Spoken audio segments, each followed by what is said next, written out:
Got your pizza now? I did with my pizza. Done with it. Okay, so you're good. I got my decaf. Yeah. Did you watch your stories? I watched my stories, but not all the way. But, let's get this thing going. Oh, maybe I don't want it.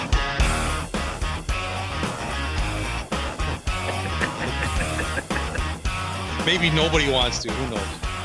Yeah, it's, what we're learning these days. Yeah. It happens here, and it finishes here. 2 men enter, 1 man leaves. Well, welcome back, everybody, once again to Drake and the Maestro.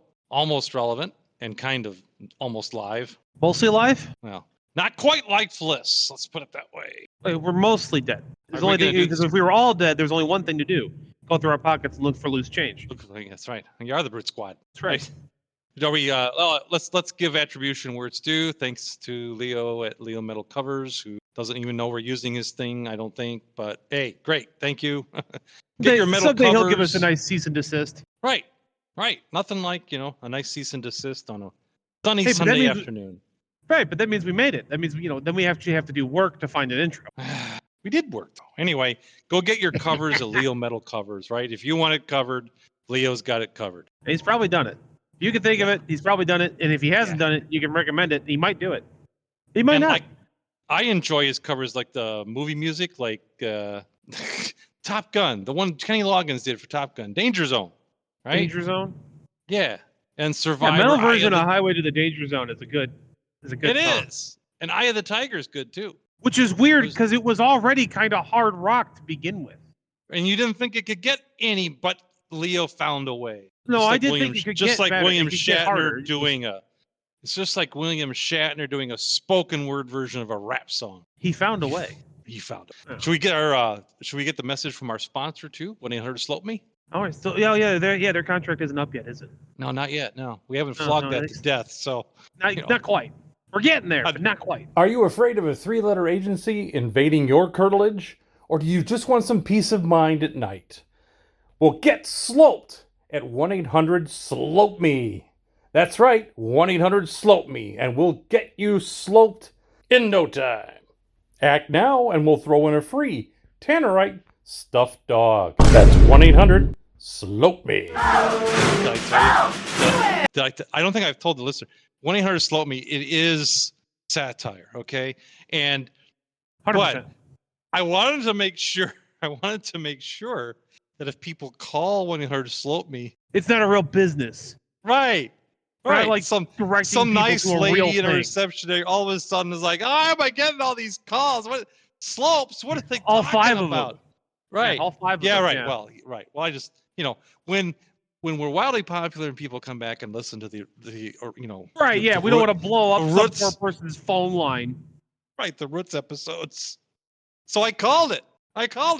It's a real scam line. I mean, well, I don't know if it's a scam line, but it sure seems like it because you call and they say, are you over 50 or 65, over 65 or under 60? And I'm like, I'm going to have some fun because if it's over 65, it's going to Medicare. That's probably, so I said under 65, right? And as we provide medical devices for like, I fall and I can't get up kind of stuff, or knee braces. And all the scam calls I get for medical devices are knee braces, and I fall and I can't get up. So I'm like, okay, we're got to be calling some kind of Medicare or Medicaid scammer because they drop the magic. It's the phrase that pays at no cost to you. Man, I remember hearing those ads on TV. Yeah, scam. They were always a scam. It was just to get Medicaid money, and then they would just disappear with your money. Right, or you send you this device, and it's like, there's a couple of legitimate companies out there, but it makes me leery. Anyway, don't call 1-800-SLOPE-ME. Just contact us directly at 1-800-SLOPE-ME. No, that doesn't work. Anyway, no, that doesn't work. Moving on. You're better off contacting us through Twitter if you actually want to get a hold of us. Exactly, and then or carrier pigeon. Yeah, carrier pigeon might actually be more reliable because I don't check my Twitter all that often. Mm-hmm. I got notifications off for that. I got a mini rant here about notifications on phones, and I don't know why everything needs to send me notifications. I'm one of those people that does not want my phone to go off ever. I know. And And I had Facebook set up to do notifications because like I would get messages and stuff through Facebook, whatever. And Not it this got guy. so bad, I eventually shut them off because I was getting Yeah. 6 and 7 and 8 notifications a day about stuff on Facebook I didn't care about. And then it will be like those people we complain about. Every time they pull out the phone and looking at the screen, there's a semi bearing down on them and they're standing in the crosswalk, but ding, oh, I better check my phone. You're gonna die. Message. Yeah, but I better Message check my for phone. me. It's overwhelming. And then that leads to a different kind of person who never checks their phone and they've got a million notifications in their notification bar. And that stuff drives me crazy when I see it. Because I don't know how they don't just want to clear that. Well, I'm that guy, and I just clear them. But if you go in, you had Android, I have nothing about the iPhone, the magic iPhone. But on the Android, you just, you drag down that message from the top. You can hit clear all. And you hold it. You hold the message, and then you can tell it, do not notify me again. And then it will say, and then you'll hurt its feelings. And then it will say, are you sure? Do you want to turn off notifications? I can almost hear the voice. It's like this sad, oh, you want to turn off yes, turn off. And probably has an Oriental accent too, but that would be. Yeah, we can't do that without probably getting canceled. So I'm that guy. Oh no, your grandmother's Chinese. My grandmother's Chinese. Your mother is Chinese. We could do an Asian accent, probably get away with it. I'm Asian German, doggone it. I'm like 1/4 Asian or something. I don't know.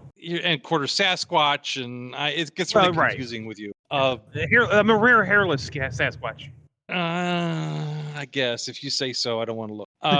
Because clothes for your protection. Right. We covered this before. Yes. Right. What'd you do? Derailing me. I'm good at it. That's what I'm for. I know. It's your job. So I have one job on this ship, and I'm gonna do it. So you're gonna tell the people what happened this weekend. It's gonna be Drake and the Maestro's food stories. Yeah, we're gonna have the food segment. So I was over at Drake's domicile, if you will, and we had to bring a vehicle in for service. We decided we were gonna get Wendy's so Drake could get his Cobb salad satisfaction. Right. This is more in the legacy. This is Cobb salad part 3. Correct. In the legacy of Cobb salad satisfaction. And the search for Cobb salad satisfaction, and also more money. We go to the new Wendy's in town, which brand new Wendy's apparently, according to Drake. It's a brand new Wendy's. It is. They took down my favorite the old car wash. Yeah, they built the Wendy's. Yeah, they tore down the floors and put in a parking lot. Is there room for a parking lot? You kidding? Whole country is parking lot. Whatever. So we go there after dropping the vehicle off at the dealer to get serviced. Figure we'll get some Wendy's. We pull up in the drive-thru. Drive-thru's wrapped around the building because it's a new restaurant in the area, so everybody's all excited. So I'm challenging the maestro to use the maestro strategy, and I'm not. I'm just waiting. I'm sitting in the passenger seat, and I'm just like, okay, let's gonna watch the maestro in action. And we sat. I have a very nice car. It's a high performance vehicle, and it does not like to sit and idle. It is not good for that particular car. That's funny. So, I feel the same way. I don't like to sit and idle either. Right.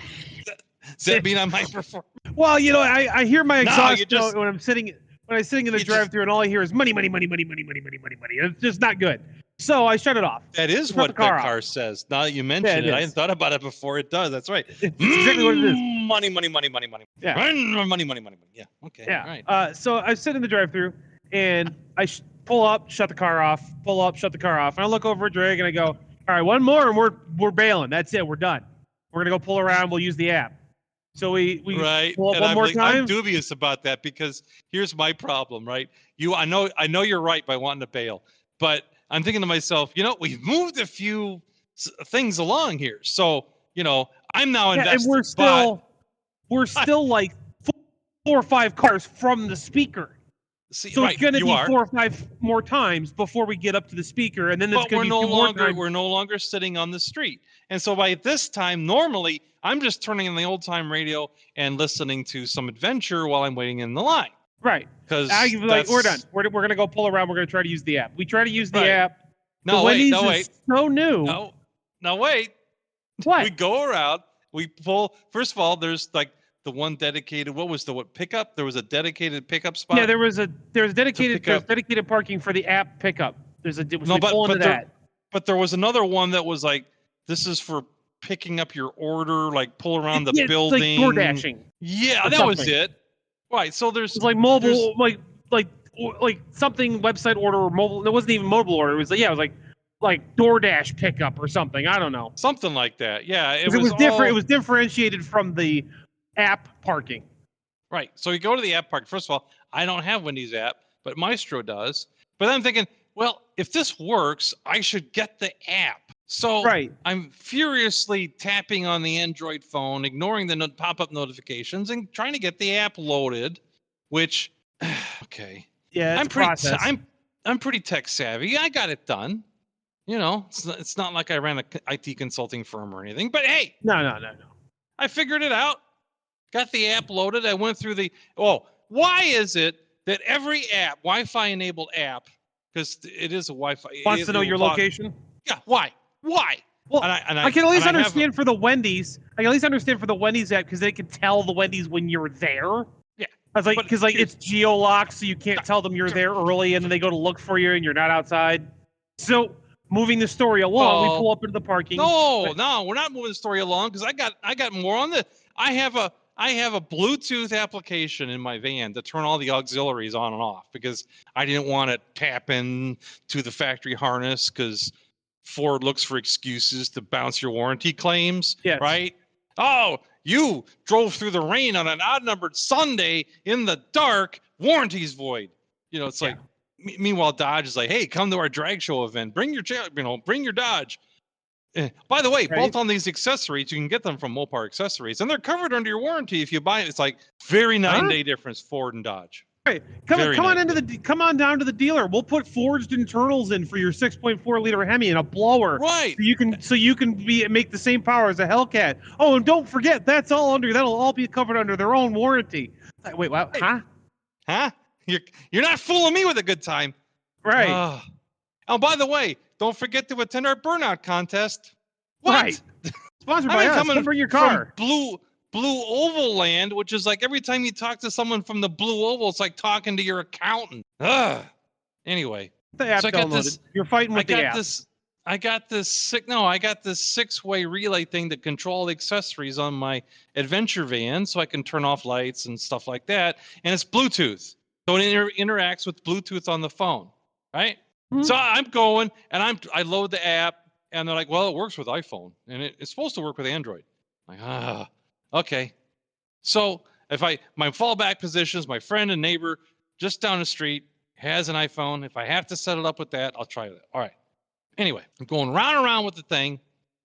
They're showing me the screen captures and the instructions. And I'm going round. I'm getting partial numbers, and I'm getting this, and I can't quite authorize it to the Bluetooth.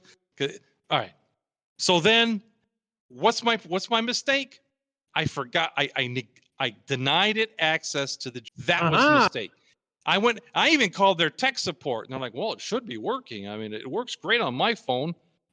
Here, let's just call it up." So the tech gets a unit out of stock, gets his phone, powers up the unit. Connects his phone to it in a matter of like less than a minute. Like, oh, gee. So I unload the app and then it loads it up again. And I'm reading it with the tech.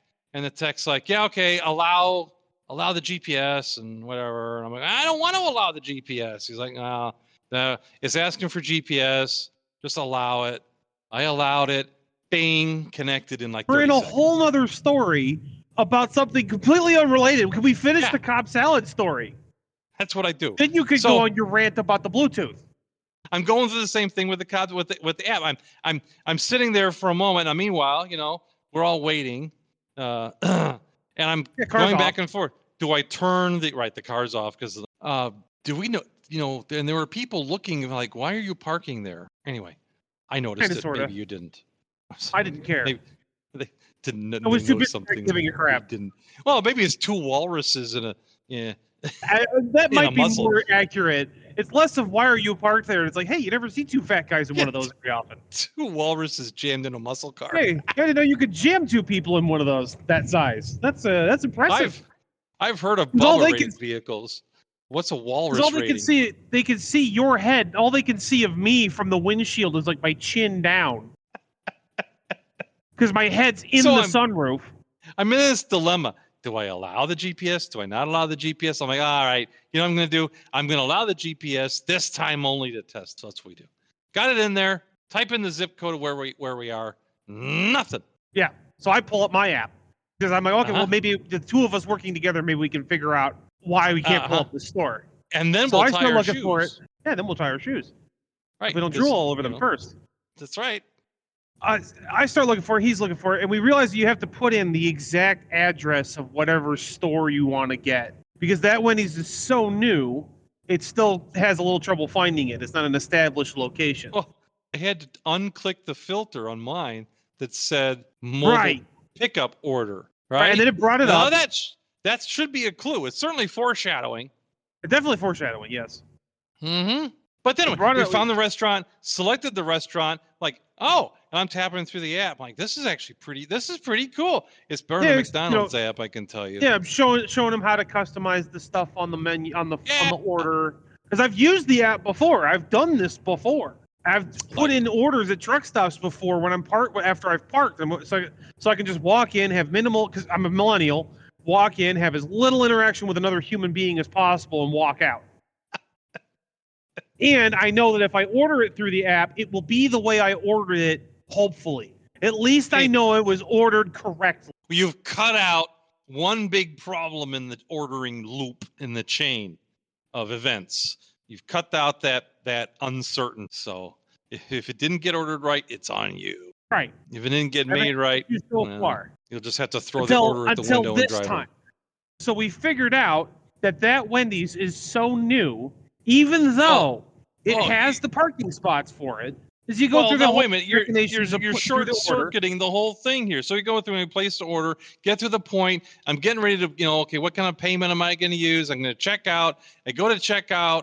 I go to place the order. Everything's looking good. It's all there. And all of a sudden, I press the button on the phone, and I'm going to, next step is to pay. And then it's like, bink, this restaurant is not accepting. This location is not accepting mobile takeout orders at this time. Like, but why are the parking spots here? Right, and but not being able to find it with the mobile app pickup thing selected, the filter selected, should have been the clue. Right, that should have been the clue. So I say in total, I think we sat there for less time than you were at the Wendy's in Terre Haute. Oh, easily. So my strategy still worked. So screw you. And we went to Arby's. Yeah, and then we went to Arby's and got different food, and we were there for half the time. We were even at the Wendy's. I barely had to use the brakes through there. Yeah, I think I had to shut off the car once, just because. For clarity, because I had to holler over your belly. Yeah. Well, I'm not reciting your order for you. You're not 12. Well, that's another. What's like an worse? We've both been on the other side of that drive-through speaker. What's worse, the person yelling from the other side of the car, or the driver repeating the order that's being yelled on the other side of the car? I would always prefer the other person just yelling it from the other side of the car. The repeating it made it worse because I heard it once and then I heard it again, and I'm already typed it in. Now I've got to wait for them to finish. Just yell it at me. It's fine. People already yell at me anyway. Right. So I'm watching. Oh, that was always my thought. That's why I was just like, just holler at them. Right. And it worked out fine. Yeah. Hey, you got your food. I got my food. We scared some kids coming back into town. It was fine. Yeah.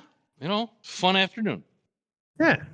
The dog got real excited about it. Then I was police story. No, your stories. By the way, I did check. It's not Reno 911, okay? Okay. Well, good. I'm just glad you checked this time. You get real confused sometimes. Well, you may be concerned because I was going back and I was like, wait a minute, am I watching Reno 911? I better double check that. Did I put on Super Troopers by accident? Right. Because, buttons can be confusing. Right. As you learned with the Wendy's app. Right. And Google. So to answer the question thrown out in the other segment, why does everything need to know your GPS position? My tech friend confirmed it, that Google is mapping every Wi-Fi on the planet, where its GPS, what its name is, and where it is. It is definitely some Skynet type activity. But okay, and granted, before Google and the age of supercomputing that we have now, the network database is big enough to not just to hold that information, but to be able to make it searchable, right? So it's the Google algorithm. Process the information. Just the way they attach the meta to it, and then the way they're able to search it and index it. I mean, it's just pretty amazing, really. But to give the listener some perspective, they've probably heard this before. But your smartwatch you're wearing on your wrist, right? Probably right now, if you have one, has more computing power in it than all of NASA did when we went to the moon. Yeah, which is a sore spot for NASA, because now everything is compared to, well, we put a man on the moon in the 60s. Why can't you get my order right at the drive-through? You know, it's kind of like almost would be better for some companies if we never land on the moon and then, you know, that bar hasn't been set. That's at this point that we did it 60 years ago. I think that they might have a valid point. You put a man on the moon, but you can't build a radial tire? Yeah. Right. Oh, it's been the argument from as soon as the moon landing happened, businesses were screwed. Oh, the bar was set. The bar was set high, and the problem is they've just never gotten up to it. And that's you know why you have to get a smartwatch, right? It's because when your phone's dinging away at you so much it's a distraction, you put the watch on, and then you can respond to all the dings without taking the phone out of your pocket. See? Right, because you just wear a smaller version of the phone on your wrist instead, which effectively does the exact same thing. Correct, but then you don't have to manipulate the phone to respond to all the dings. You just manipulate the watch. Correct, right. So it's a first world problem answered by a first world problem solution. Yes, modern problems require modern solutions. Yes. Cell phone bugging you? Get this watch. Smash it with a hammer. It's great. We live in such a cool era. It's cool. entertaining. Sure. Cool. Yeah, let's go with cool.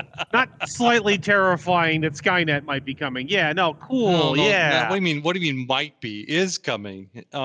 So I'm watching the cop shows. It's not Reno 911. And once again, our star, Captain Chief Brantley in Arkansas, priceless content. Oh, man. So, well, the short of it is the Earth finally apprehends a subject for him. So he's trying. And we learned a number of things from this, right? We learned that the Toyota Camry and the Pursuit Special Ford Interceptor Escape are about evenly matched, provided the Ford Interceptor is loaded down by Chief and Sergeant Beardley and their equipment. Weight of that beard really adds to the weight of the vehicle. Well, it's a lot of majesty to haul around. It is, you know, and then the Toyota Camry is piloted by a crazy white guy, and that puts them both on the same footing. Question: Yeah, is the Camry his? Oh, good question. Because you know what the fastest vehicle in the world is? It was the one you stole, right? Or the one you don't own. I don't know, because the guy's excuse at the end. It could have been. No, it could have been his. It may have very well have been his. Then you're just desperate enough, you know. Okay. Well, no. So the need to stay out of jail outweighed the need to still have a car. They pull him over on the interstate.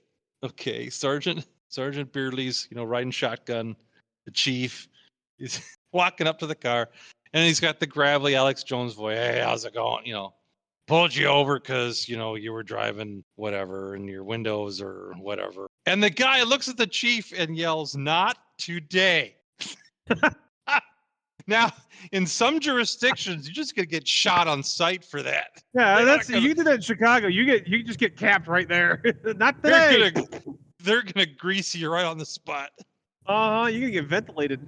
You get new breathing holes. Yeah, not today. And he's just roaring away, wheeling the tires in the Toyota.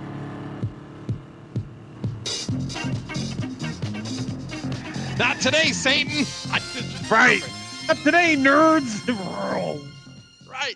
Which leads on this wild chase. That's kind of like the any chase that starts with the words "not today" are probably going to be wild. Yes. So the guy realizes he's in a Toyota Camry. He's not going to outrun the cops, right? So he takes it off the highway, off the interstate, and they're going through. That'll end well. Right. The Toyota Camry's natural habitat, rally crossing through the back roads of Arkansas. That's what That's they're Nissan. born to do, That right? is Nissan Altima. No, that is Nissan Altima territory, and we both know it. Or stolen Charger territory. Right. Because Nissan Altimas are the ICBM of the car world. Yeah, that's been proven. Uh-huh. What I found interesting is no matter how close they got to the Camry always, just like William Shatner doing spoken word, he always finds Found a a way. way.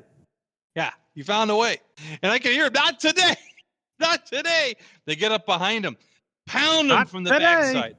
They keep trying to pit him, where they shove the guy sideways. Yeah, they right? shunt them. They're trying to shunt them, hit them, and burn them. But the guy is just crazy enough that he's not holding a specific direction or speed, so they never can get set up for a good pit. So they'll shove him, then he starts counter steering, so they're pushing him sideways down the road. Some people say it's panic, other people say it's skill. It's one or the other. Jackie Stewart would be proud. It was spectacular driving. Oh my goodness.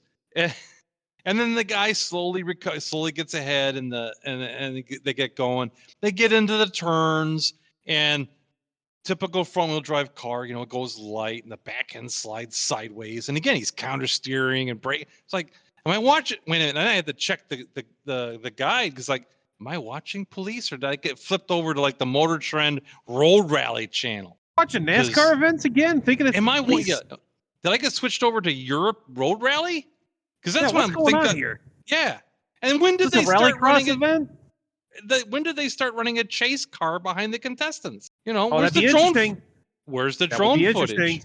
Yes, it would be. I want to see I want to see an Isle of Man race where there's a policeman trying to catch you, and if he catches you, you're not only do you lose the race, you also get arrested for speeding. I think that ought to be in a lot of events. I think in NASCAR they ought to have forget the pits. There's like a pilot right there where the pits are in Gasoline Alley, right? Yeah. And all the drivers, they don't get a pit crew, they get a debit card.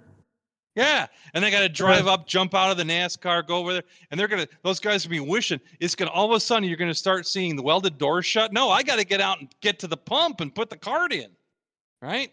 And they're only gonna have like what, 2 islands, like 8 pumps, maybe. Yeah, but it's got to be a pilot that's also accessible to all the haulers and in the general public. So there's a line. There's a line. Yes, so you've got exactly. like Kyle Busch, and then Joe Schmo is in front of him trying to get his car to work.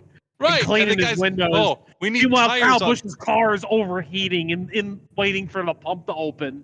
And it's up on jacks, and all the tires are missing. Right. Because they're waiting on the guy with the tire machine, or whatever to put. Yeah, like that.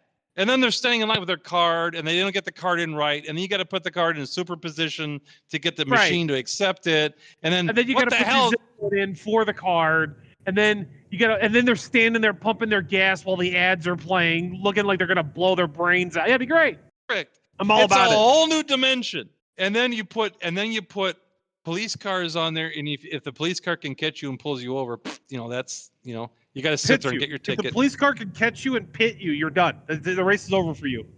Doesn't matter if you recover or not. You've been caught by the cop car. The popo. Mm-hmm.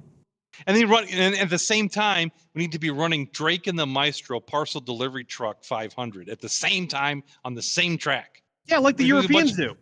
Yeah, a bunch of UPS You've got multiple trucks classes. Yeah, FedEx multiple trucks classes racing on the same track. Duking it out, and then there's one post office LLV in there, and he happens to be in the lead for some unexplained reason. One north of Grumman LLV just right, and somehow he's in the lead. Which is, how did that happen? Well, you're not going. If I was them, I wouldn't go anywhere near that tank of a vehicle. So we're in the road rally, and the chief. You can tell the chief is flogging that Explorer for all it's worth, and he's slowly gaining on the Camry. And the only time that he can get any ground on the Camry was when they hit in the corners, because the Explorer Beardley is counterweight, so they can corner better than the Camry, which has probably got 3 bald tires and a space saver, most likely. But it's still thrashing at 100 mile an hour plus. So, and the chief, they're getting everybody, all the resources in there. They're closing the perimeter. The guy's just going for it on the corners. And finally, they get up close to him. The chief gets a good hit, good pit on him, turns them 90 degrees right into the field, just straight right off the road on the right side of the passenger side. Good. Guy goes down in the ditch, right? And we lose the camera perspective at that point, right? But you think, okay, they finally got him, right? And all of a sudden, here he comes shooting back up onto the road, dragging the bumper. Right. Now, what I want to know is, I've seen this more than once. I want to know, how is it that a janky Toyota Camry or Nissan Altima or whatever car that should not be off-road is a better off-roader than some of the 4x4s I've had?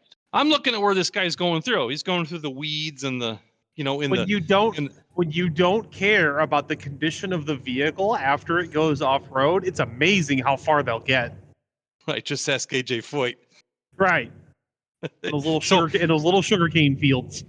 So what I'm getting from this is, when I go off-road, hammer down. I mean, if you don't care how the car looks after you're done, sure. That's what this guy did. Hammer down. He's dragging pieces and parts from the car, gets back up on the road, and this is only midway into the chase. This was a 30-minute chase. That guy needs to come out of jail with a rally contract. Red Bull needs to get a hold of that guy right away. Right, exactly. As I said, if you need any rallycross teams out there that might be listening to this, you need to find that guy and hire him, because clearly he knows how to drive. He's got some skills. He's got something. I don't know if it's skills or luck, but he's got something. You need it. So the only thing that worked in this whole thing, to the Chiefs' advantage, was his knowledge of the terrain. Knowledge of the area. Yes, because he's like, oh, we got him now. He didn't turn off. He's going to Dead Man's Point or whatever it was. Oh man, why does every southern area have somewhere like that? Dead Man's Point, Dead Man's Curve, Hangman's Lake. What is that? Well, there's clearly some stuff going on down in the south. There's and the north isn't any better. You go to Maine, you're going all the way up there, huh? Yeah, why? But do they name it? I don't think so. They just give you that suspicion. No, it's just an area. Well, I don't know. There's a town in Minnesota called Thief River Falls. I don't know how it got that name. Somebody steal the river? Did they fall while they were doing it? That's to explore on a different podcast. Apparently. Yeah. So he's approaching Dead Man's Curve. I don't remember. It was something else. It was something point. But it was the same thing. And the Chief starts backing up. So yeah. So if you're hauling butt and you're trying to get away from the police, and all of a sudden the police back off, that should tell you something. Slow down. That should tell you a lot. Like, uh-oh. What do they know that I don't, right? No, they're thinking, I'm getting away. I'm getting away. Right. They're giving up. No, they're not. It's either they're backing off because they got spike strips ahead. They're backing off because they just hit you with the Star Chase GPS transmitter. Yeah, the sticky dart. Yeah. Yeah, and then they'll just follow you from the chopper and arrest you when you get to Chuck E. Cheese or something. Whatever. Hey, you say that correctly. It's Choppa. It's a Choppa. Okay, there, Arnold. I will call it the Choppa. You put some respect on that word. I also noticed there's a conspicuous absence of the Choppa down in that Hazen, Arkansas area. You're in the South, man. They don't got money for a Choppa. Well, I think they like the chase. There might be some of that too. That's just some good old boys. Never meaning no harm. Right. So the Chief, obviously, they're coming to Dead Man's Curve, right? So the Chief's like, get the canine unit up here. Yeah, okay, you're number 2. All right.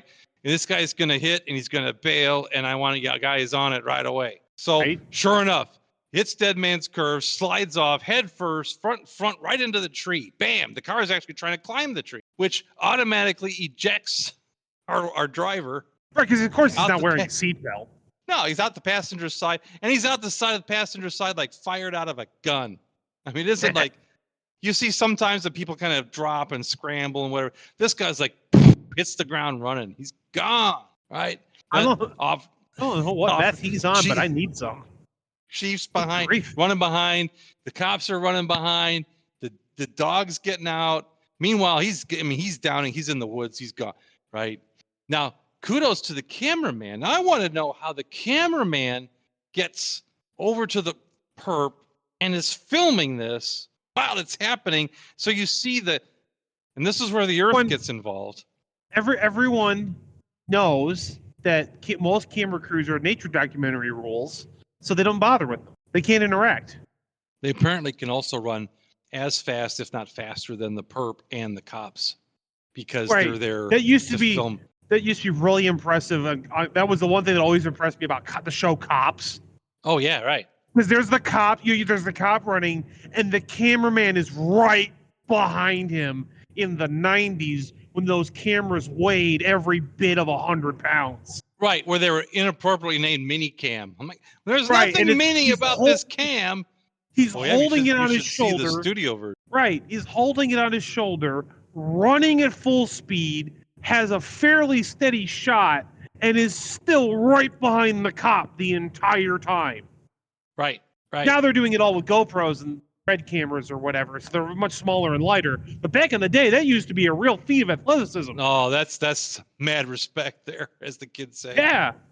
Those So the cameramen had to be real men. Cameraman's right there, and then I realized this is why the cameraman was able to catch the shot, because the subject, there's these fallen trees, and the subject's trying to get to the fallen trees, and he's into mud, practically up to his waist, and it's just like it's like quick mud. They just step in and well, then there's the cops going to chase him, so it's all of a sudden slows down to straw. It's like slow motion because the mud's like sucking them in. Cops still trying to run to catch the guy. They're still trying to run, but it's like, and the guy's trying to get away, like, and the earth is like, come back here. No, I'm not done with you yet. And the cameraman's there to catch it all. Standing on the banks, just watching it happen.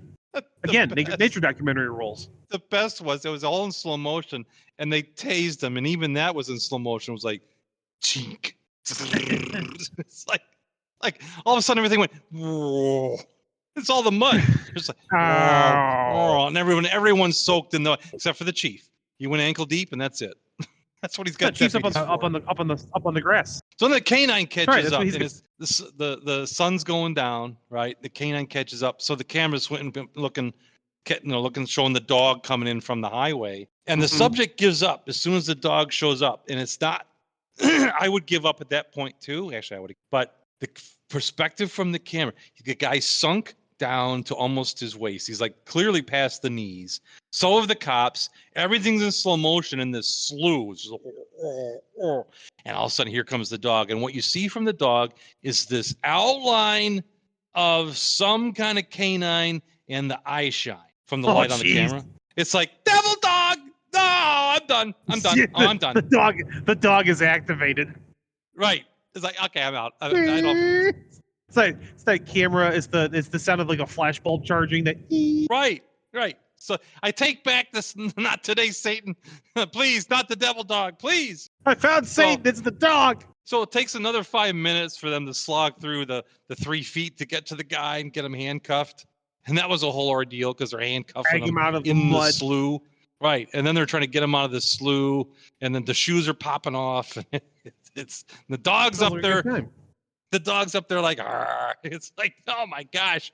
So they get the guy back. They finally drag him out. Doggy goes back to the back of the car. He looks very disappointed because he didn't get a taste. Yeah, well, but doggy got his toy. Yes. And they lay the guy down and hose him off. No. Oh. The chief's like, what were you doing? I was like, I'm sorry, man. I just don't have my license. Like, what? Where's? He's like, what? Where's the drugs? It's like, I ain't got no. Like, where's? Okay, no, come on, tell me. Where's the meth? Where's the pot? No, I don't have any drugs. Like, wait, you did this because you didn't have a license? So we just give you a ticket and let you go. Like, this is felony fleeing and vehicular assault because the guy was driving in the oncoming lane, challenging cars to pull off the road because he was trying to force an accident. He's like that's one count of aggravated vehicular assault for each time you did that. You're going away for 10 years. I'll make sure of it. And usually the chief is pretty, like the demons are back. Chief's like, you're not shooting it again, are you? I mean, he's pretty chill. And then all of a sudden the guy I think he's probably a little flummoxed because the guy ran for basically no reason. Right. And the next question is, do you not have a license or do you just not have it on your person? Well, I think the guy 'Cause that's- said he did. He's like, and then the guy's like, I'm really sorry. This got out of control.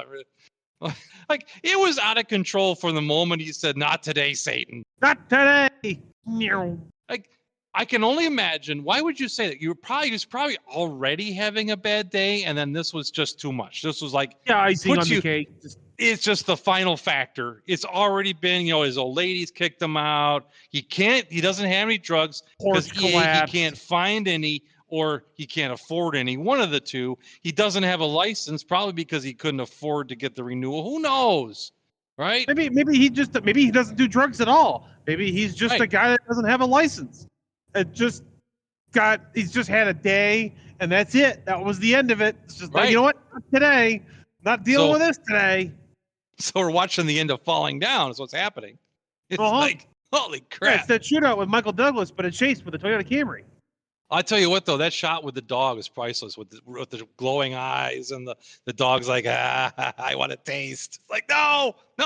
Give me him. Yeah. Meanwhile, I surrender. Sprinter's just trying to hold the dog back because he doesn't want to Yes. have to hose the dog down later. Yes. Yeah. Everybody needed a hose on it. The amount of mud that was in those patrol cars after that. Yeah, some probie somewhere is getting a bad day. Yeah, All right, Booth, you- you're cleaning out the patrols today. Oh That's- man, That's what they're going to do to Camry guy. They're going to make him clean out the patrol cars. this That'd is, be part of it. this is- Part of his sentence. yeah, you're cleaning up your mess. Yes. Oh man, I'll never run again. oh, I won't do it again. Just don't make me clean up the mud, man. Oh my gosh. So the Earth certainly did not want that guy to get away. Yeah. You're gonna learn your lesson for being stupid. I've never seen, other than in cartoons, I've never seen a pursuit in slow motion until that. That was Pretty so- wild. So then You it know, goes you to a all black Charger, right? Uh-huh. Okay. So this could turn racist, and I'll try not to because it's not intended. But you see, you're the cop, right? And you got Huh. the Charger, clearly maybe Scat Pack, but certainly Hemi Charger, later model. I'm just gonna visually describe this, and you decide. So black on black on black Charger. So All blacked out. Black all- wheels. all black murdered paint, out. Black Everything. windows. Right. Black interior, all of it black. And you got the So- Henry Ford Special. And it's got the loud exhaust, money. Of course. money. Probably straight piped. It sounded loud and Slightly obnoxious. kind of icky if I had Yeah. to be. I like the cars and all that, but ew. Sometimes, yeah, if you do just a straight pipe and you do the resonator delete, they get really loud and screechy. Yeah. So you get like a okay. high-pitched howl to them. It's kind of weird. So what are you thinking when you get that described right then and there? That is a chase waiting to happen. Right. Don't know if it's. So- I wouldn't assume stolen, but I would assume that if I tried to pull them over, they're probably gonna run. Yeah. Or drama will ensue. Something. Yes. Something's. Right. This is not gonna be an ordinary stop. Right. And as soon as the cop pulls him over, the driver pulls over, puts the window down, cop walks up, and I instantly understood why there's that spider cop sense was tingling. Because you've heard of a triple black Charger, right? Mhm. Or a triple black Challenger or whatever, triple black car. This was a quadruple Oh, it was a black driver. and passenger. Oh, I'd say quintuple black. Right. So right then and there, it's like, like I said, I'm trying to get to the racist side, but there are a lot of brothers stealing and smashing Chargers and Challenger. Unfortunately, yes. The lesson of this one is how to lose your position as a corrections officer because she didn't want to put her window up to get the tint meter put on. Okay. And she's calling her father, who the father is clearly a YouTube lawyer of distinction. Oh, of distinction. Right, of distinction. Telling her she's got the right to talk to a supervisor. You know what? I've been arrested, okay? And I don't remember, of course not late. So what? It was still a good time. I don't recall ever in the Miranda, you have the right to, silence and whatever. Yeah, there's no mention of a supervisor in there. Right. You have the right to talk to a supervisor. You have the right to sing the blues. You've got the right to cable television. You've got The right to the shut up. beverage of your choice at the precinct coffee shop and the right to your phone for some reason. Hint, it's coffee. What is that?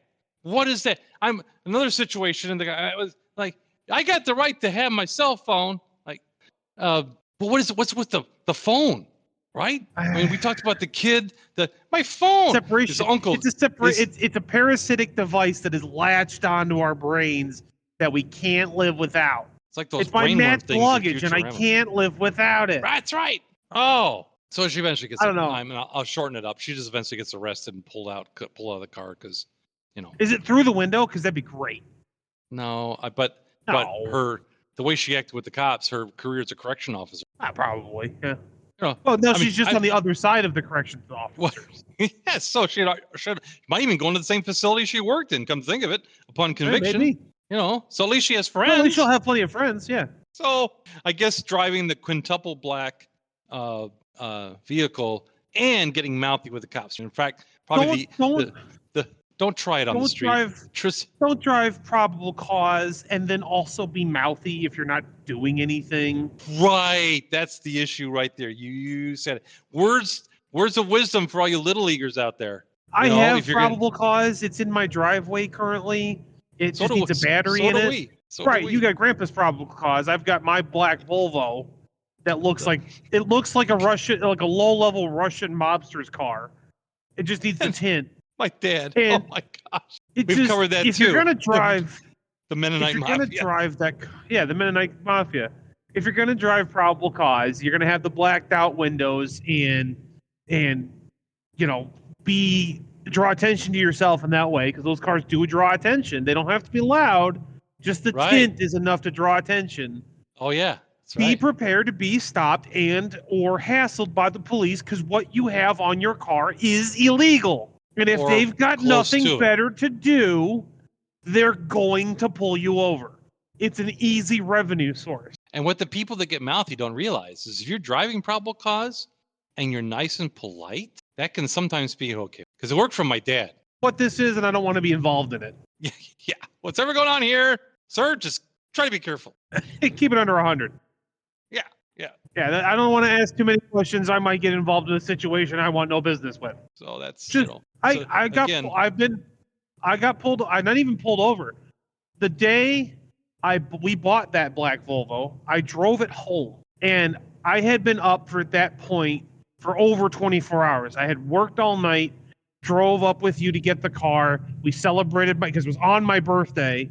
We celebrated my birthday, and I was driving back home that night to go home for my few days off after work. And I was tired, and I had the dog with me, but I was tired, and I just couldn't keep it between the mayo and the mustard. I was weaving a little bit, and I was like, you know what? I'm gonna stop here. I know where there's this big dirt patch. It's dark.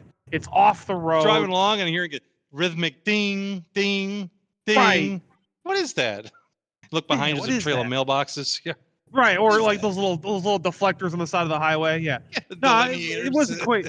Yeah, it wasn't quite that bad, but it was close. And I was like, there's this big dirt patch here just outside Braidwood that's dark and secluded, and I'm gonna be off the road. I'll be out of people's way. And great place to be axe-murdered. Right, great place to be axe-murdered. Well, I got the dog, so if anybody comes up to the car, the only problem is I'm the one with the axe. Right. So I recline the seat and I just take a nap. I'm taking a nap. And all of a sudden I hear click, click, click, because it's the cop knocking his flashlight against the glass. Yeah, that's a very distinctive sound too. Oh, it's a very distinctive clack, clack, clack. And I open I don't even roll the window down because I got to start the car for that. So I just open the door so he can talk to me. Right. And he's like, "Are you all right?" I'm like, Yeah, I'm good. Why? What's up? And he goes, "Well, you're sleeping here, and I had completely I was so tired I had glossed over this fact.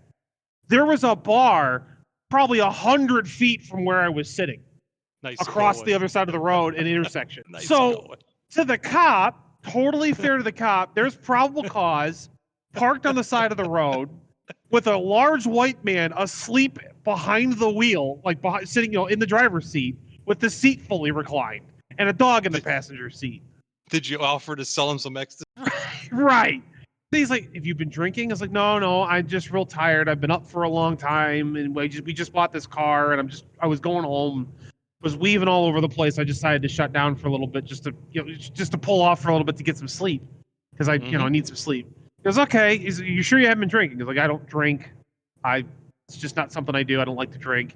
So you mind if I ask you some questions to see if you've been drinking? I keep telling him, okay, sure, fine, whatever. Gave him the whole, he did the whole spiel. He's like, I don't think you've been drinking. He's like, why would you pull over here? I was like, well, because it's dark and it's, I'm tired and just knew that was there. He's like, why didn't you go to the Casey's and get Braidwood? I'm like, that didn't bother me. I want it to be dark. I want to sleep where it's dark, not in the middle of a lit parking lot. I'm gonna get in here in the running car and not go over by the chainsaws. Come on. Right. Well, he's like, well, you could be robbed or whatever. It's like, I got the dog. I'm 6. Like, that's when he finally got me out of the car. He's telling me, you could be robbed. And I stand up. And I was like, maybe you won't be robbed. Yeah, I might eat them. I don't know. Depends on how bored I've been that day. You could be robbed. I should be so lucky. Right? They would be so lucky. Somebody's going to be. But yeah, it was and it's totally fair to the cop. It just, he comes across somebody sleeping not even 100 feet from a bar. That's totally incriminating. And I was just polite and just explain what happened and why I was there and why I chose that spot. He's like, weird, but okay. It's like, just don't do it again. Okay, fine. I won't. Sorry. So what have we learned so far in this episode? Toyota Camrys are faster than they look. Mother Nature really doesn't like guys that run from the police. Dogs may or may not be robots. And if you're driving probable cause, just cooperate. And your minds will not be harmed in any way. Tips for you little leaguers out there. And on that note, it's time to wrap this one up. Oh boy. Yeah. So tune in next time for more of whatever this is. Yeah. Whatever we decide to talk about. Yeah. Yeah. And hopefully you're enjoying the new format. Shorter format. Because we did get some feedback on the new. Well, got some new feedback on the new format too. Oh, what'd they say? Yeah. Well, some people say, I didn't even know what you guys are talking about. And that's okay. Neither do we. Okay, and I had, said that's right. And then the other people are saying, well, it's really funny and entertaining. It's the whole point is we don't know what you're talking about. That's kind of like that's the joke. It's absolutely pointless. But I think we're heading towards fence around, right? Some people want us to have a point, and some people want to enjoy all the nonsense. So, are you saying we're gonna have to make points in the next episode? Because I don't know about that. Well, that's why I'm wrapping it up. What have you learned out there, boys and girls? Toyota Camry is probably one of the fastest cars on the planet. If it's driven by a crazy wild man with a red beard, it screams not today. Satan. The demons were back. That's right. Maybe it was the dog. The demons are back, and there's the dog with the eye shine. 2, if you're driving probable cause, probably best not to have an attitude. Right? And 3, tune in every Wednesday to Drake and the Maestro for more pointless nonsense. We might come to a point eventually. The top of my head does. So why not the show? So adios. We'll see you later. Adios. Head comes to a point. Oh, I can see it. Hey!